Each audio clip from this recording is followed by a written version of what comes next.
Introducing National Streaming Sports, live and on-demand sports talk programming that you can access 24/7. For the premier sports talk experience, tap into our Roku channel. Start your mornings with Mac and Jack covering all the weekend sports action. Then pour a cup and enjoy all the sports you can drink on the Coffee and Sports podcast. At midday, talk sports from east to west on the Coast to Coast podcast. Followed at night by some hot girl talk with Prim and Proper Sports featuring Sonia Pearson. Talk boxing on the Gloved Fist. Yankee fans tune in for Start Spreading the News.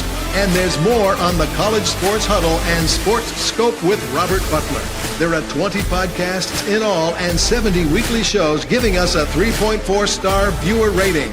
To find us on Roku TV, search for National Streaming Sports on the Roku search bar. Click on the logo and you're in. National Streaming Sports, live and on-demand sports talk for America.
This is a Huddle Sports Network broadcast. You can find us on Roku TV, Amazon Fire TV, Facebook, and of course YouTube. Get all your NFL news here first.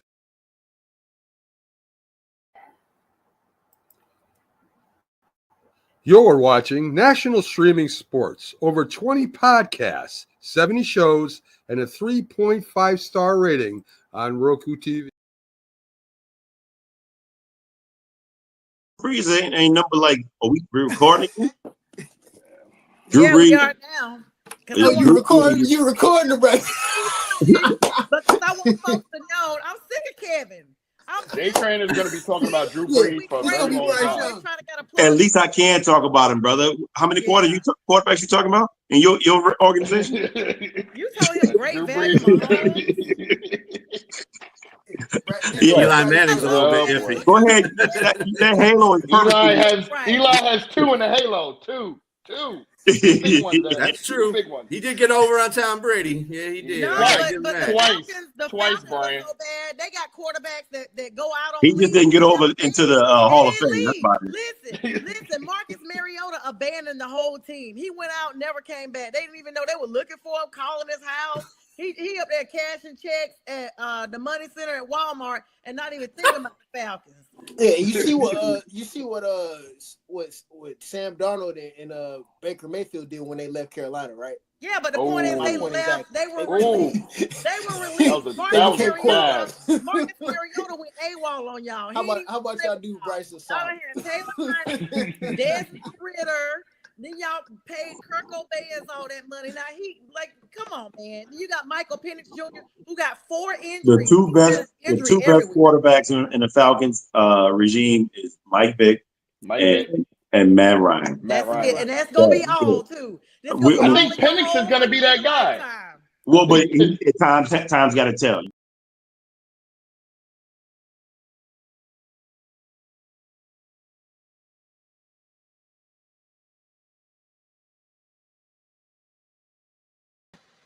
Good evening, everybody, and welcome to Prim and Proper Sports. I'm your host, Sonia. I hope everybody's having a great Wednesday, this pre-draft Wednesday. Can y'all believe we are finally done with all the NFL draft talk? And tomorrow, this time, we will be streaming our live stream of round 1. And we will know who has gone in the top 5 picks at least by the time this show airs on tomorrow. I'll be here with Bistrella, Nate, J Train, a whole bunch of guys that are part of the network here. We're doing a live stream of the NFL draft. I hope everybody's doing good tonight. I hope that everybody is staying safe and just enjoying beautiful weather. It's spring. Spring has sprung. All right, guys. So we're supposed to be joined by Jim Biringer. He just texted me and let me know he's running late. So I'm going to do what I do. I'm going to go back into the vault as I do sometimes and wing this thing by myself. Make sure you guys download the Roku app. Stay tuned for all the sports that we have, 24/7 sports without the cost of cable. Shout out to Mac and Linda over there. Make sure you guys always follow us over there. We thank everyone who has rated us so far, who is following us and gives us a 3.4-star rating. Also, shout out to the Huddle Sports Network as well. Those guys over there, thank you for having me on. Now, the draft is starting tomorrow. Matter of fact, it's just around the corner in Green Bay, Wisconsin. The Tennessee Titans have already solidified to the public, hey, we are not going anywhere. We are not moving our number 1 spot. We are not entertaining trades or offers for that spot. We are definitely taking number 1. And so with number 1 means they're definitely going to be drafting a quarterback, because Will Levis is just not the answer there. Now, me personally, I don't think they gave Will Levis an honest chance there. You get rid of King Henry, you get rid of Mike Vrabel, and you expect a freshman quarterback, for all intensive purposes, to still thrive. I don't think they gave him a length of time enough to be able to acclimate to the NFL or to the Titans organization. But that's just my thought. Now, what is the hot top for today is the Broncos. Now, last year, they drafted Bo Nix, and he had a lights-out introduction to the NFL. And without further ado, now he is now in need of accentuating that offensive line. So with the draft being so heavily saturated with running backs and wide receivers, it is predicted that Denver may make a move to go up into the earlier part of the draft so that they can get a running back to accentuate Bo Nix. Now, there are a lot of enthusiasts out there, and this will definitely complement everything that Bo Nix has brought to that organization. So it's going to be interesting to see just what happens tomorrow night when the Broncos are on the clock. The Jets are also the talk of the town as they are entertaining their own draft interests. Now, you guys know they did get rid of Aaron Rodgers. They've had a whole debacle about that. As a matter of fact, he went on the record saying, hey, the Jets could have called me on the phone and told me they were moving on from me. Instead, I took a flight across the country. I'm dealing with my own stuff. I get there and they say, hey, we're moving on from you. Well, guess what, Aaron? Congratulations. Now you know how Robert Saleh felt. And this is the same energy you've been bringing this team the whole year, because he basically gave the Jets his butt to kiss the entire time. All right, guys, I'm joined by my brother here, my savior for the night, Nate the Great, one of my favorites. Nate, hi. Thanks for joining me tonight. Yeah, no problem. I was watching the playoffs, You're so awesome. I was like, yeah, shoot. Yeah. Yes. Jim is somewhere in the Twilight Zone and unaccounted for. I text my brother Nate. I text Bistrella, and we're in a group chat. Nate says, hey, chick, I'm here. I can come on. So he joins me tonight. Nate, how was your day? That's good. It's good. Just worked earlier, and just like I said, watching the playoffs. Just finished eating dinner, so yeah, just chilling out. All right, yeah, definitely. Let's talk about, everybody's talking about the draft. Let's talk about those playoffs. Playoffs in full effect. NBA Game 2 matchups are scheduled for today. The Boston Celtics wanted to build their, I don't know if this game is still going on or not, build on their Game 1 victory. It's in the third quarter. All right, what's the Boston's score up by over the 7. Magic? Boston's up by 7, 84-77. Yeah, I think Boston's going to be kind of hard to stop. I mean, we've seen this story play out before, right, Nate? What are your thoughts on that? Yeah, I mean, Boston's a deep team, very talented. Orlando's giving them a fight. I'll give them that. They're a younger team. They don't have the firepower that Boston does, but they're fighting hard, and they're going to go back home. And I think they at least win one game in the series, and then the Celtics probably close it out pretty quick. Yeah, especially if they get them back at the Garden, it's a wrap. Like Right. It's a wrap for them. Yeah. Yeah. So now, and that's interesting that you say that because Jason Tatum has been battling that wrist injury. We saw him fall the other day. Looks like the blunt, he already was favoring it anyway. And then when he fell, looks like the weight of that fall was on that same Yeah. wrist. Yeah. He had issues with his wrist earlier, right? Yeah, he's out for this game. So probably the reason why the game's kind of close. But yeah, I think they're just being more cautious because, Boston, the real battle is going to be whoever they play in the conference finals, which is probably going to be the Cavs. And, you're going to need a healthy Tatum. Yeah. And so I think that they'll definitely just, play it by ear. They can win without Tatum against these other teams. Especially with the Magic, right? I mean, barring any magic happening. Another they're a lesser competition, but it's still fun to watch. The games are pretty close. Yeah, this is the exciting time of NBA for me. This is when I start really tuning in because before you know it, it'll be May, then June, and we're in finals, and it's like, oh my gosh, we're getting ready to crown the next champion. I mean, exactly. Cleveland Cavaliers are hosting the Miami Heat, and they have a 1-0 series lead as well.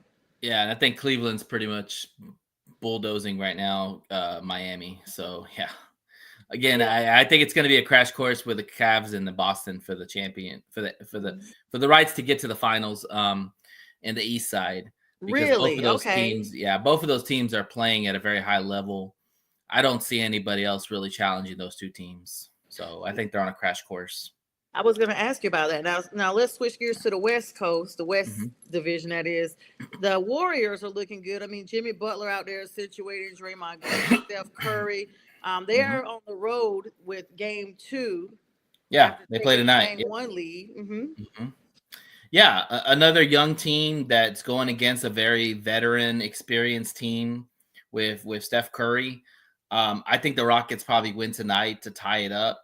But I have the Warriors winning this series just because experience and Steph Curry is your closer.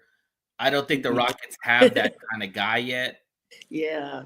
They're still a very young team and they haven't really been in the playoffs. In fact, I don't think any of the young guys have even been in the playoffs. Yeah, that's what I was going to say. They have not gone, and that's a very young team. And sometimes, you do want youth because that gives you your energy, that gives you your stamina in the game. But experience, veteran experiences, I mean, the Warriors. In the playoffs, you don't want too much youth. You want more experience and more vets because they've been there before. And when the games get tight, you want those vets because they're not going to have a deer in headlights situation as a young person would. You know what I'm saying? Yeah, like act like you've been here before type stuff. Now, when we look at all that Timberwolves and the Lakers game, I mean, we've seen LeBron have his fair share of things. Game 1 Western Conference matchup over the weekend. The Timberwolves, of course, took care of business. I mean, they routed the Lakers 117-95, even though Luka Doncic really had a solid performance. Yeah, I mean, the Lakers did play last night too, and they evened the series. But that first game was definitely a blowout for sure on the Timberwolves side. And now they go back to Minnesota, and we'll see. I don't count against LeBron and Luka Doncic on the road, even so, because those guys have been there before. Again, vets, experience, and all that. Though Ann Edwards is going to make it tough, but I have the Lakers. Yeah, I have the Lakers winning in 6. Okay, I was just about to talk to you about that because I was pulling up some of our screenshots that we've shared in the chat, and the first start, Luka showed every reason why Nico Harrison traded him. That's according to Skip Bayless. Do you agree with that? No. Nobody gives Skip any credit anyway. Let's be clear. Well, Skip's a Dallas homer. I mean, listen, I get it. He claimed to be out of shape or maybe not vested. I think the reality is that they didn't want to pay him all that money. He was due north of about $300 something million. Yeah. And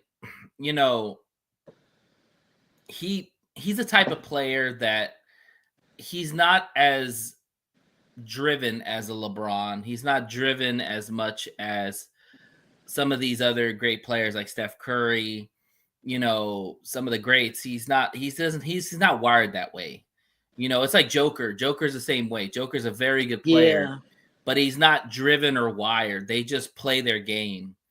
And the thing with Dallas is that he doesn't play defense. That's one. You know, and when your best player don't play defense, that's a problem. Right. On top of that, you got to pay him $300 million. And if you got a guy who is still young, but is not as driven as some of these great NBA players, you know, you got to ask for more in the trade. There's no doubt about that. Mm-hmm. But I can see why Dallas kind of moved off from him. They just didn't get enough for him. Like the Lakers basically stole that deal. Yeah, that's what I mean. Talk about a Dollar Tree versus Walmart kind of deal. And what's up, Pink? Pink Fanfare, of course, the lady behind our reels, as we always talk about her. She's saying hello tonight. She's draft 2025. We wanted to plug in that information real quick about the NBA while we were, at a small pause here. How are you feeling about the draft? We can switch gears back. I'm glad it's over tomorrow, or at least the first round is over. I'm so tired. Like I think today I just enough was enough. I've been listening to this. I listen to a lot of talk radio when I'm working. Oh yeah, and so or sports radio, and I have been listening to sports radio for almost 3 weeks about the draft, and it's the same stories. Where's Shedeur going? Why is he going there? You know, this draft is this and that, and what these teams are going to do and all that. And I'm just like, listen, I'm just ready for tomorrow to be over with. It's all the guesswork.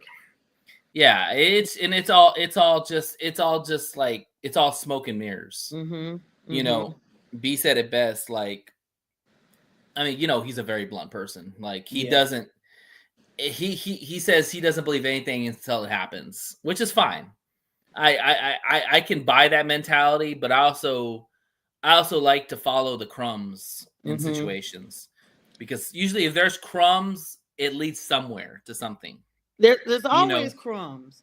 There's always crumbs. And you got to do in-depth, deeper dives into where those crumbs are leading. And that being said, let's just get it out of the way again. Shedeur is going to the Steelers. Okay, so number 21. It's a done deal in my mind. I think, and it doesn't make sense because J-Train, and I don't know if he's listening or not or where he's at, but we talked about this on our mock draft. Like, he told me with a straight face that he's okay with what Spencer Rattler brings to the table. Listen, Spencer Rattler, I don't think is a starting quarterback in this league. I really don't. Yes, I know. I'm excited. You guys are Lions and Chargers setting up Hall of Fame game. 25. Definitely. That's crazy. It's not going to even be the August 1st this year. It's moved back to July 31st. Yeah. I was kind of hoping that we would get the first game of the year, because I really want to play the Eagles in their house and take away their championship night. But because we're getting the Hall of Fame game, probably means we're not playing the first game.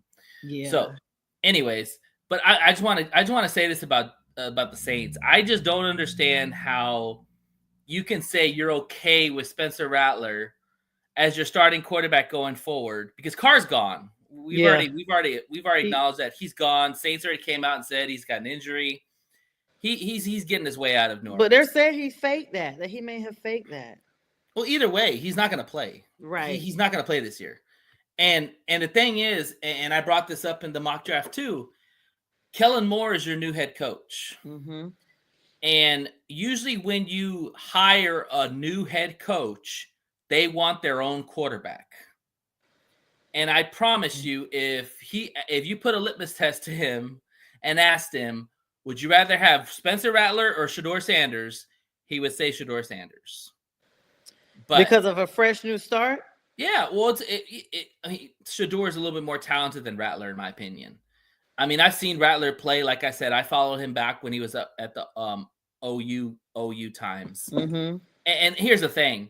He got beat out by Caleb Williams, okay? Like, and I'm not saying Caleb Williams. He came out of USC. Spencer right. Well, he's Rattler. transferred to USC. Yeah, he did in the end. Him and Spencer Rattler were on the same team. Spencer Rattler was Spencer Rattler was Caleb Williams before Caleb Williams came onto the scene. Okay. And then he kind of fell off. Caleb Williams took over the spot, took over the starting job. Rattler transfers over to South Carolina and kind of does his own thing. All I'm saying is that I would love to see him in that black and gold New Orleans Saints, but I think he's going to go to the other black and gold, and that's going to be the Steelers. Wow, that's crazy. They have the same colors, even though they'll say black and yellow. It's still black and gold. Black and yellow, black and gold. It doesn't matter. Because the stats for Spencer last year, he had 1,317 yards, 4 touchdowns, 5 interceptions. Not bad considering it was his introduction, and 70.4 rating. Yeah, like I said, I watched some I watched some Saint games with Spencer Rattler. There wasn't nothing too impressive, in my opinion. I mean, now you can also argue that, they didn't have a lot around him. Okay, that's understandable. But I just didn't see a starting caliber type of player. I just didn't see it. Now I don't know if Shador's going to be that either. But if you're asking me, if I'm a GM, do I bank on Spencer Rattler being my guy and then have to kick the can next year and go find another quarterback because they're going to have to do that if they keep Spencer Rattler? Or if I have a chance to draft Shador Sanders and let Spencer Rattler and Shador battle it out, and I can always trade Spencer later, then I'm going to go ahead and do that. You know what I'm saying? Like, I don't understand how these teams are so crappy are going to pass up on a quarterback potential.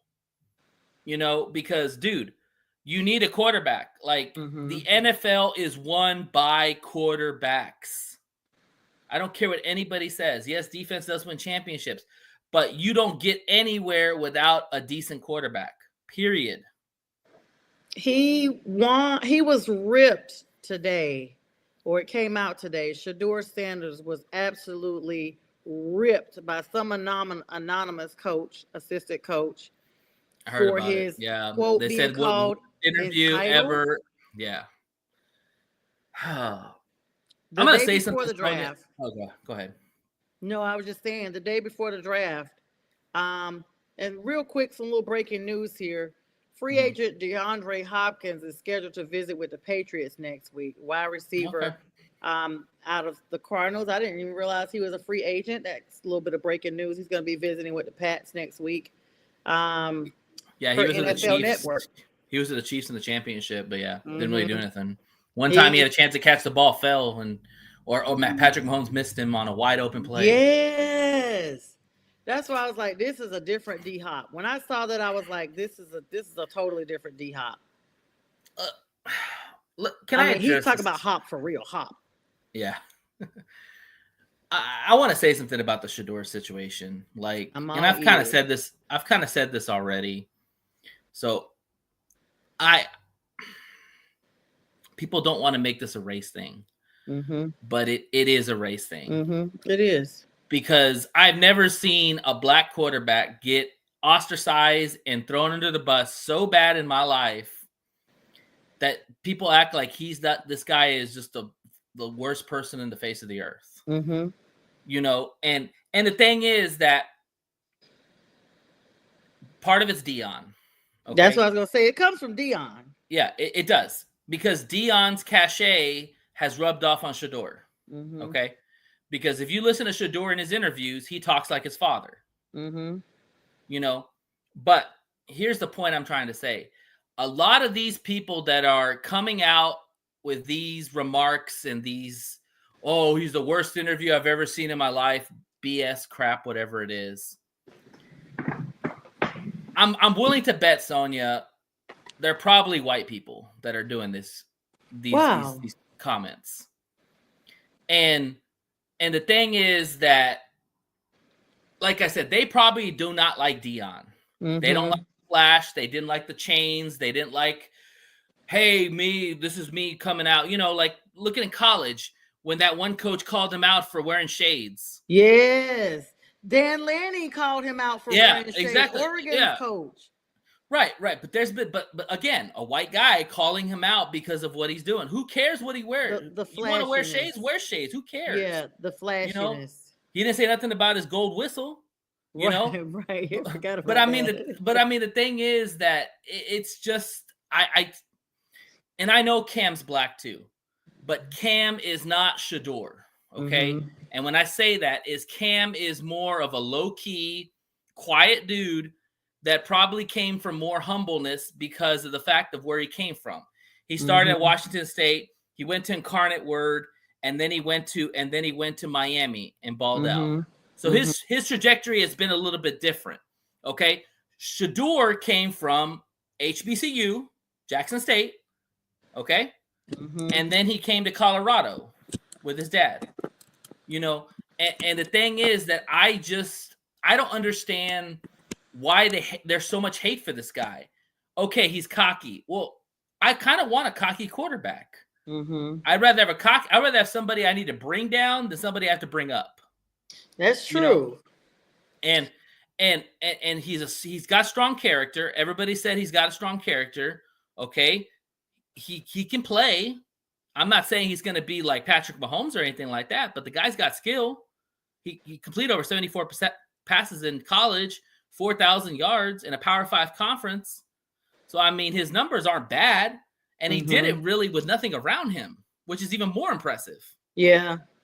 He didn't have anybody. Pink says it's like Cam. I think she's talking about Cam Newton, the hate that he got. I mean, you got to compare. Yeah. And it's just so ironic, like she's saying, you know. So, I think she is talking about Cam Newton because she's saying preach. It's you hate to bring race into it, but you can't help but see it because, I mean, when it's not a black quarterback, it's called, you know, well, they're just that good. They deserve this. They're this. And then or even the stereotypical, like, oh, he's just a good runner. He can't throw. Yeah.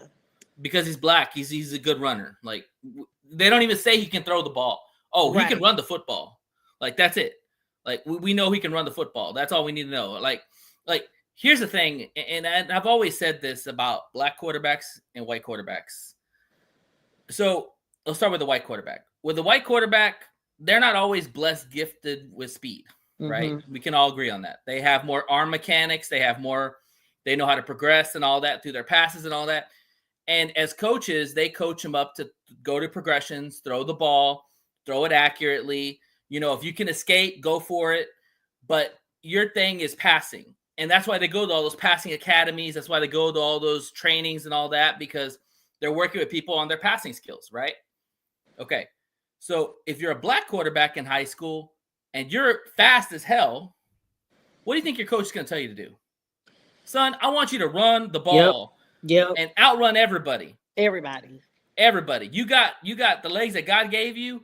Go run and go give me some touchdowns. And that's all that matters. Don't even worry about throwing the ball. Don't even worry about your progressions, nothing. If that thing breaks down, you go.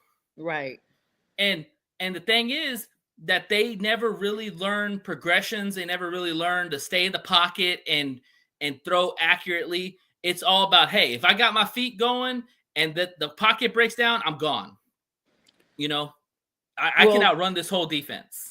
As much as people have been speaking against him, and now this NFL coach or assistant or whoever it is has come out, Matt Rule, former Carolina Panthers coach and Nebraska coach, actually has Shador's back. He said, I would take him at 3 without a question. I think he's tough. He said you can actually quote him on this, that when they played them, he took 12 hits. 7 of those hits were sacks, and he's accurate and smart. And he sees the coverage ahead of time. He can run if he has to, and he's gone to 2 places that haven't won, and they won. That would be Jackson and Colorado. Yeah. And he said, here's why. Want that. And you want that in the leader. He's the guy who can handle the spotlight in New York. He's the only person that's raised from childhood to know to handle the spotlight because of Deion being his dad. Who are some of the greatest quarterbacks in New York? Broadway Joe and Eli Manning. Shador was trained at the foot of his dad. He's got a completely different demeanor. The spotlight there in New York is so large that he thinks that he'll crush it. And, you know, that's something great to know that an opposing coach, one of your rival coaches in your college time, in your own came conference. out, yes, and had his back to shut the Big Ten, naysayers. But I'm like, Yeah. we've been hearing that his attitude was not good all this time. Why say this, the night before? Like, who cares? Who cares at this point? He's not. Well, that's what I'm saying. The haters out there on Shedeur, whether they don't like him as a person, they don't like his daddy, whatever that is, they all come out right before the draft. It's like politics. Like you really don't hear stories until the election comes near. Right. Because they want to sway those people that are on the fence. Yes. Exactly. And that's all they're trying to do is they're trying to put all this narrative out there right before the draft so it sways some of these other people who are going to be making the decisions. I'll tell you right now, and I've heard this from multiple people that I listen to, New York is split on Shedeur. Mm-hmm. There's part of they say that the owner wants Shedeur. No, I'm sorry.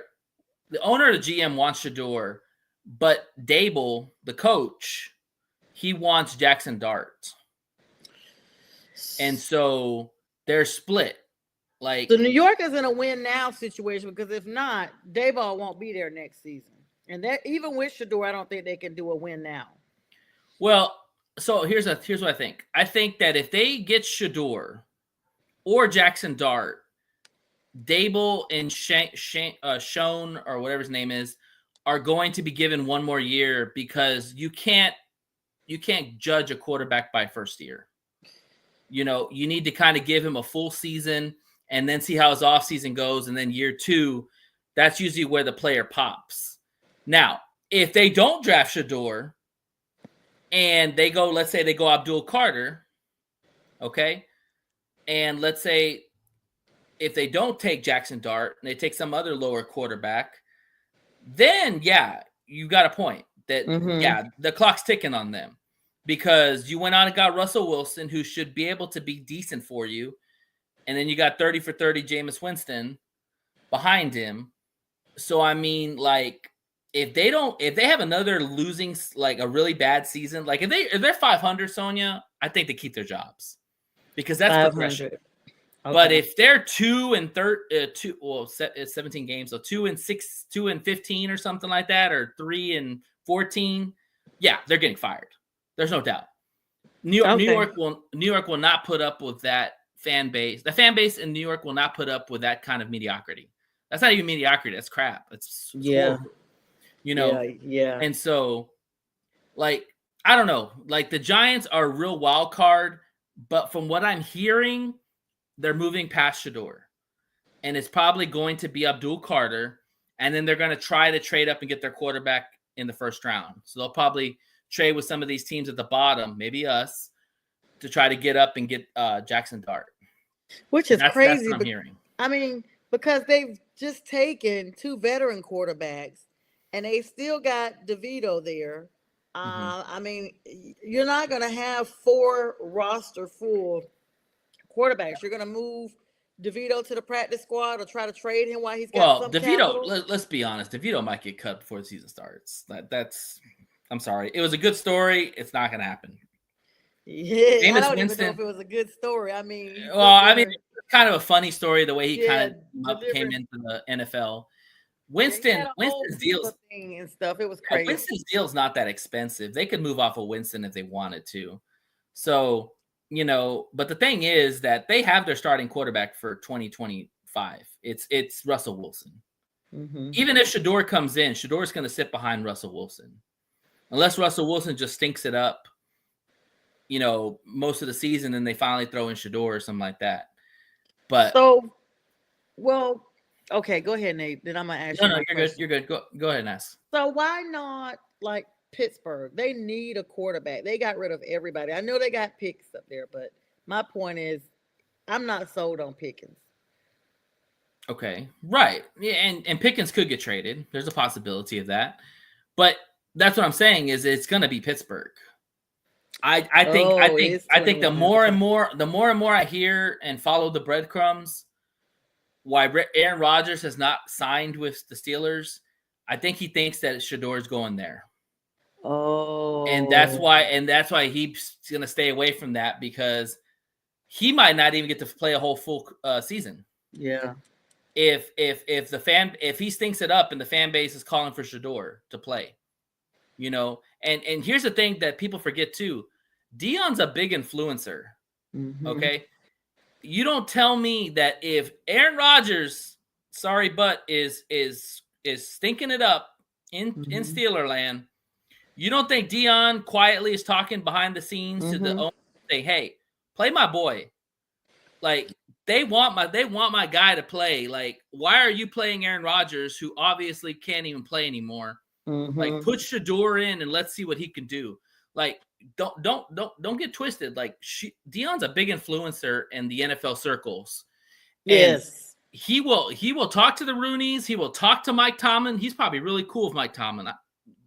I can imagine that. Yeah. So I think that's why he's staying away from the Steelers, because he knows that Shador is going there. I wonder another scenario that came up, and like you said, I'll be so glad tomorrow night this time we can all put it to rest. Yeah, me too. We will be like, listen, here was all the guesses, and none of us see who's right, right. See who's right, see who's wrong. Yeah, exactly. Yes. There was another summation that the Cowboys, every year we hear the fan base and everybody say they're tired of Dak, and then some kind of way Dak, finagles another deal and he stays, and then he gets hurt, but he's still on the team. And we saw what they did with Trey Lance. Didn't even let him get his full contract because they robbed him of the they traded picks for him too. Huh? They traded picks for Trey Lance, and yes, that's the other thing. And then they ended up trading him. But the scenario went like, okay, like you said, Deion is heavily infiltrated in the NFL. He's very well respected. One of the best cornerbacks ever of record. And so, people just really respect him. And he's, a man. There's a reason why if you look at some of his staff at Colorado, they're former NFL players. Marshall Faulk, Warren Sapp. Yes. He literally he's gonna have an NFL roster on his staff. Yeah, he takes his village with him. He's the type person, like I said, he's a man of faith.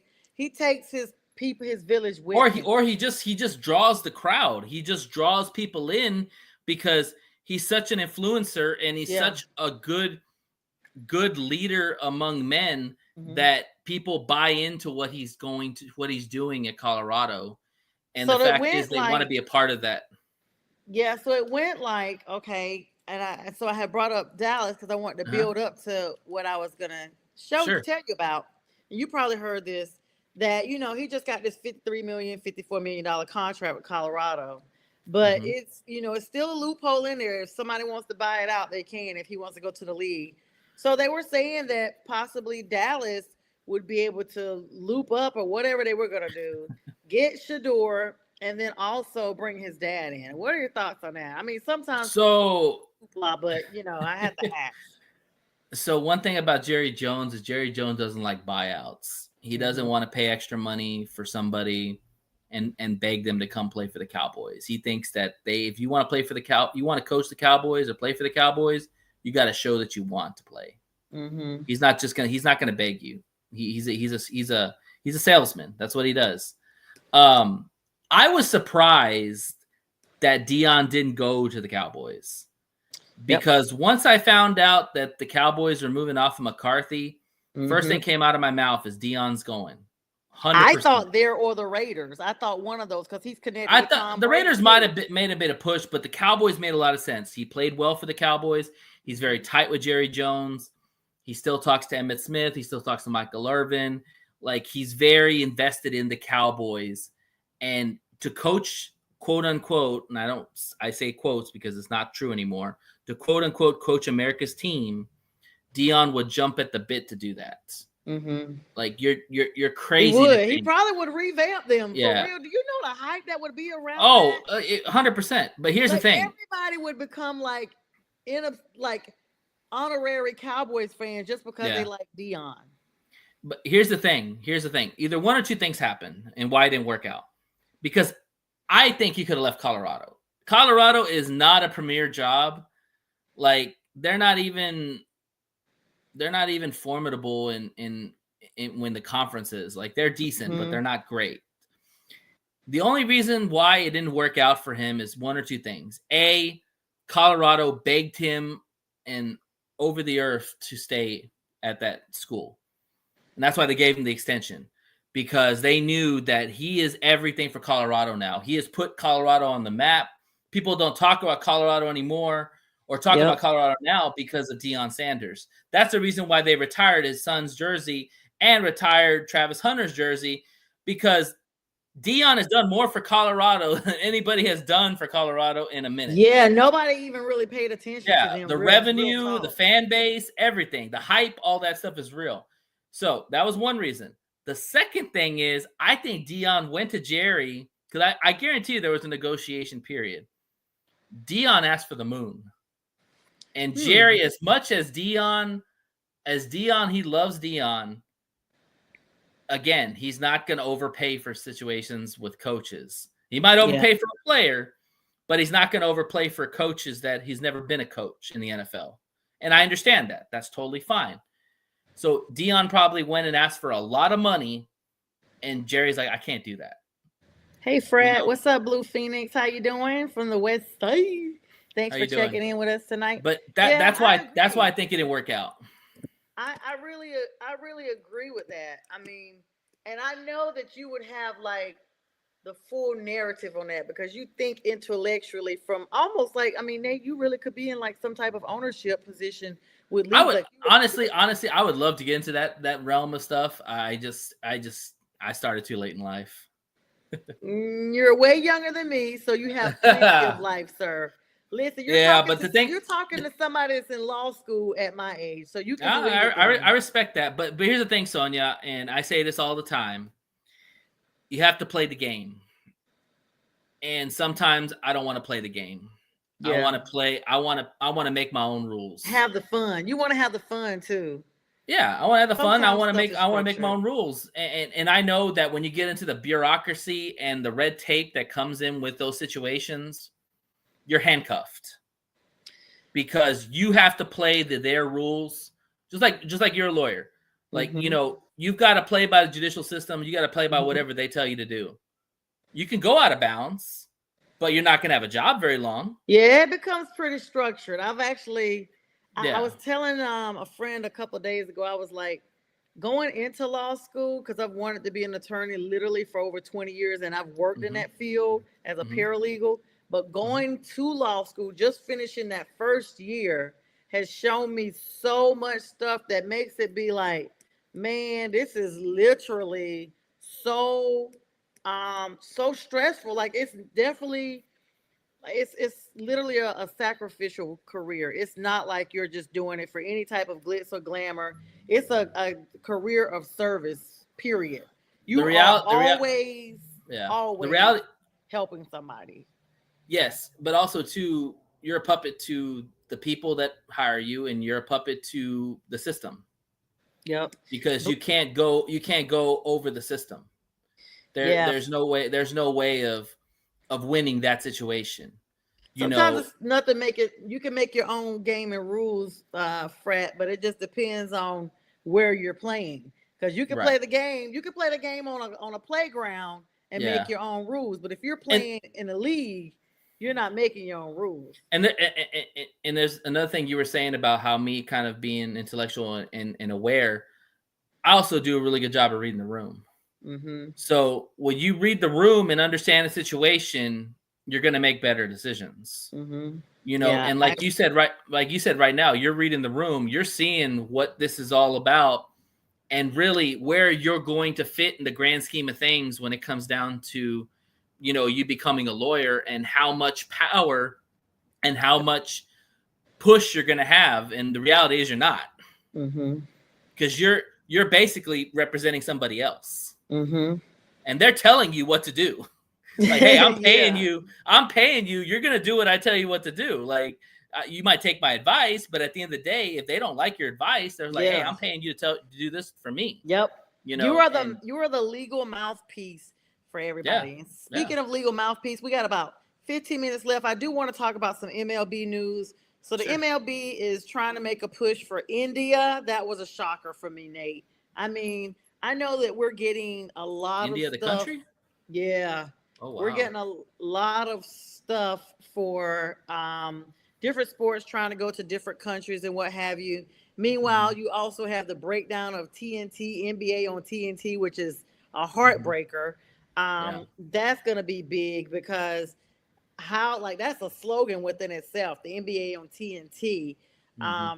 Run through some MLB scores real quick. Then we're going to talk about that TNT NBA thing. MLB, the Tigers win the series. Reese Olson pitched a stellar 7 out of 1 and 3 scoreless innings, leading the Detroit Tigers to a 6-0 victory over the Padres. That's a big win for the Tigers. That's your neck of the woods, Nate. Tigers been playing well. The Padres were doing great. But Tigers been playing well. Yes. Yes. They are now securing the series win for that. Braves take the series. Hey, I'm wearing my Braves shirt today. Go Braves, go Bravos. Eli White's 3-run home run in the 8th inning lifted the Braves to a 4-1 win. Acuna's back too. Cardinals. Huh? Acuna's back too. Yes. That's the big thing. I was getting ready to talk about the next. Of course, Ronald Acuna Jr. is back. We are so excited. Welcome back. Hope he stays injury free and does really good. He's had a really blowout season last year. So hopefully he stays healthy. Guardians debut, Zach Kent made his MLB debut for the Cleveland Guardians, striking out 4 batters in 3 innings against the Yankees. That is huge. Anytime the Yankees lose, that's always a good thing for me. Yes. And the Cubs have some roster moves. The Chicago Cubs signed infielder Nicky Lopez and selected the contract of pitcher Drew Pomeranz, making several corresponding roster moves. For the New York Mets, Brett Beatty hit his first home run of the season for the Mets, and Juan Soto, you guys know him, made a crucial defensive play, throwing out a runner at home. Those are MLB updates that I had to plug in. Did you catch any of those games, Nate? Not really. Honestly, baseball is my 3rd favorite sport. Same. But like right now with basketball, like the draft's tomorrow, but basketball is my full attention right now. I'm a big like NBA is my 2nd favorite sport. Football's number 1, basketball's 2nd, and baseball's 3rd. But I am a Red Sox fan, so I mean, I've been following some of the games. You know, I watch the Tigers play and all that. Yes. But right now, I'm full basketball mode right now. Yeah, before I got into podcasting, I was NBA, college basketball, like NCAA, dude. These are some of the best playoffs. Like they were talking about this on the radio. This is one of the highest rated playoff seasons in 25 years. Yes, and let me just plug in right now. Cooper Flagg has declared for the NBA draft. I don't know how I didn't get a chance to tell you guys about that early on. He is joining his friend who's already been in Knuckle. I never pronounce his name. Nepal. He already had declared. Yeah, Knuckle. And so now they both are in the draft. Those fans who raised $71,000 to try to get Cooper to come back. It was nothing. Cooper is going to enter the draft as the youngest draft in NBA history. I don't like it, Sonia. 18 years old. He will not be 19 until December. So he's got the whole year to be 18, Nate. Yeah. Listen, I understand, and congratulations on a great career at Duke. I would like to have seen him play a little bit more.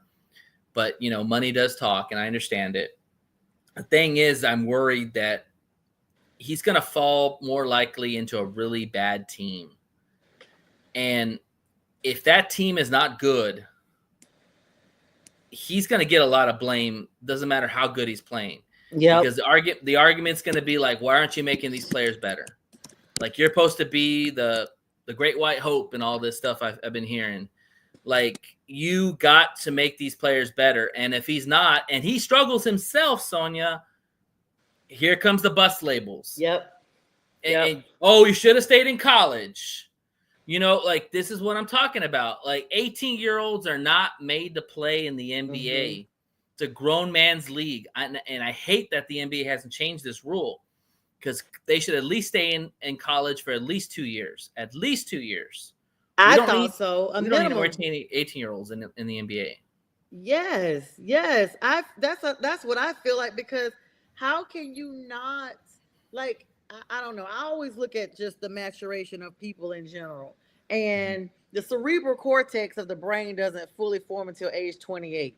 So you are literally you're still little, you're a teenager. You literally are a freaking teenager You for can't this even year and drink. next year. You can't even drink. You can't vote. No, can you vote? Yeah, you can vote You can now. vote. You just can't drink. Yeah, You just got your driver's license like 2 years ago. You're a novice. But one person that is a bust, Nate, and I have to bring this person in. They did not go into the league at this age, but Zion Williamson out of Duke. I mean, once again, another injury. It's not conditioned. He's only 24. He went to Duke. He's been in the league actually since 2019 and got All-American and National Player of the Year. I think that's the year he went in there. Let's see. 2019. So that makes him. He was right around 20. Yeah, he was about 20. But here's the thing. You just proved my point with Zion Williamson.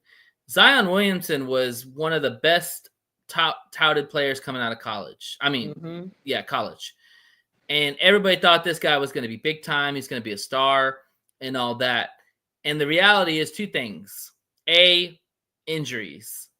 He couldn't get past the injuries. But also, two, he went to a bad franchise that didn't know how to build around him, and he did not make his players better. Mm-hmm.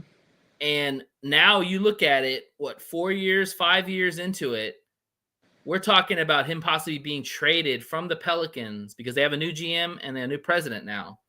He's claiming Joe Dumars is claiming he don't have a mandate to do it though. He can do it. Right. Trust he me. can. And I think the Pelicans are pushing really hard for it because 5 years, he's up for an extension at some point. We're not going to pay him that money because we can't rely on him to stay healthy. They're going to kick rocks and they're going to try to trade him. But that's what I'm trying to say is that with Cooper Flagg, I'm worried about that because if Cooper Flagg lands on the Wizards or the Hornets, those teams are bad. Yeah, really bad, garbage, and they're not constructed well from the front office either. Mm-hmm. So Cooper's gonna have so much pressure to have to deliver every night. And Sonia, if he comes out and he doesn't deliver, I guarantee you the bust labels will come out so quick it will make your head spin. Mm-hmm. There'll be a lot of people saying he should have stayed in college. Because I hope not. And it's not like it's so weird with the NBA draft. It's not like kind of like how the NFL is. Like we know there's teams that are lower rate that may get the allotment, but they're not like the worst team. But Zion Williamson, just to be fair, is 6'6" and weighs 284 pounds. That's a lot of weight. Yeah. He needs to lose weight. Way more lean than that. Yeah. And I think his game could transition well to the NBA. But the thing is, like I said, how much pressure he's going to be the face of that organization at 18 years old. Because he's going to come in. Him to go to the Jazz.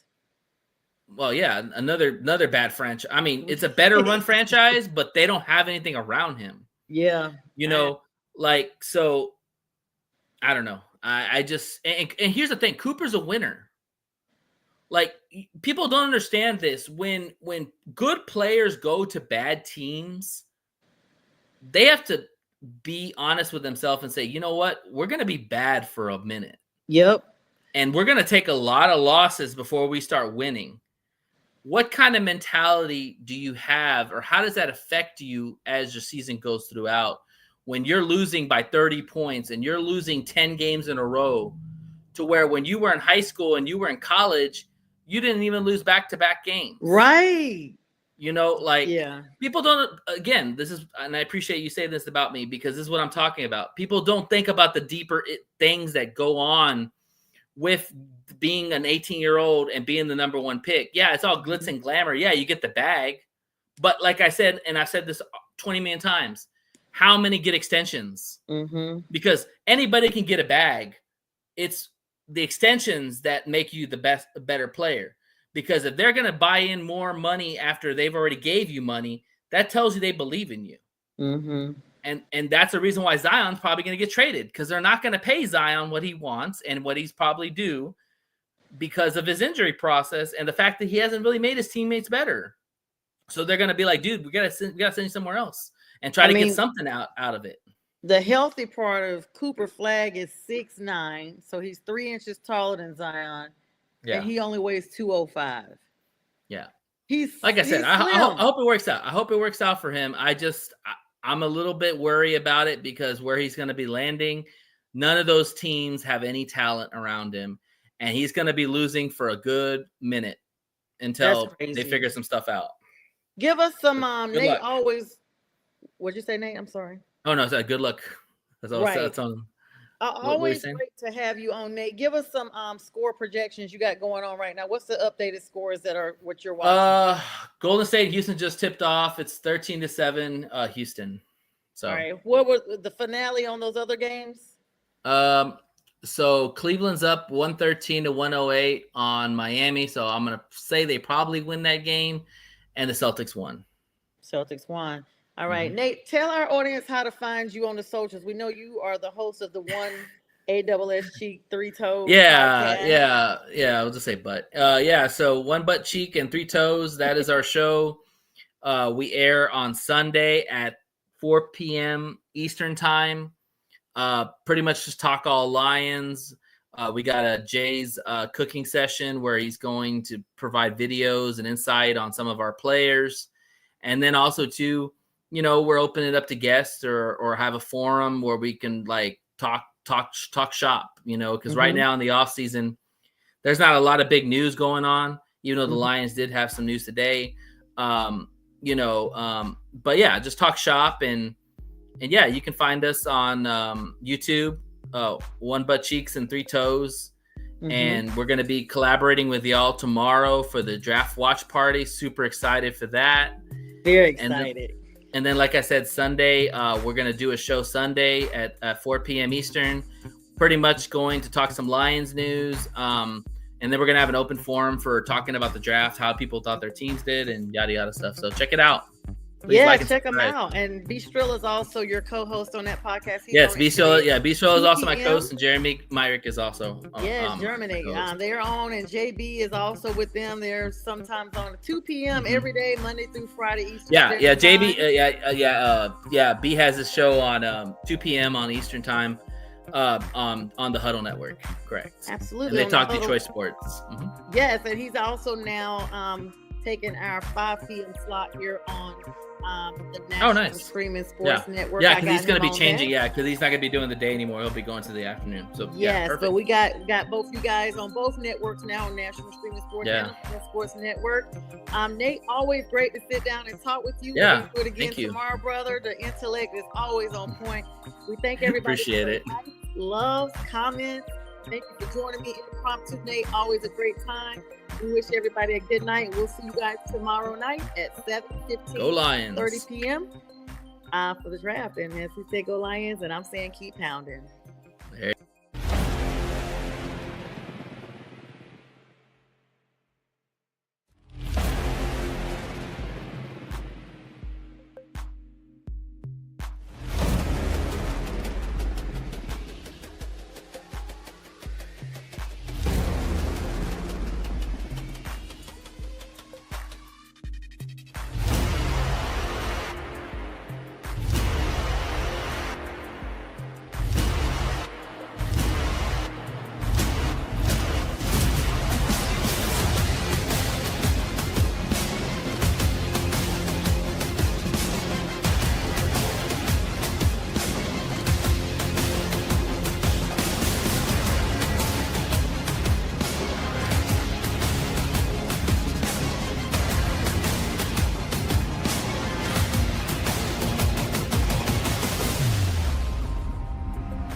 This is a Huddle Sports Network broadcast. You can find us on Roku TV, Amazon Fire TV, Facebook, and of course YouTube.